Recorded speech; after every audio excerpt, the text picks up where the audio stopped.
तपाईले बोलेको शब्दहरू एउटा आवाज मात्र हैन, त्यो शब्दहरूले शक्ति बोकेको हुन्छ। तपाईले बोलेको प्रत्येक शब्दहरूले आत्मिकी सामर्थ बोकेको हुन्छ, जुन शब्दहरूले जीवन र मृत्यु, हार र जित, विश्वास र डर चाहिँ उत्पादन गर्ने गर्दछ। हितोपदेश 18 को 21 मा त्यहाँनिर भनिएको छ, जीवन र मृत्युको शक्ति यही जिब्रोमा हुन्छ। यसलाई प्रेम गर्ने र यसको फल खानेछ भनेर त्यहाँनिर भनिएको छ।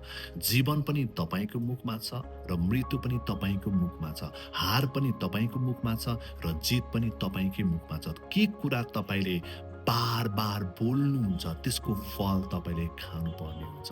तपाईँको बोलीमा शक्ति छ। तपाईँले जे बोल्नुहुन्छ तपाईँको जीवनमा त्यही नै हुन आउँदछ। तपाईँको बोलीले तपाईँको भविष्यलाई निर्माण गर्ने गर्दछ।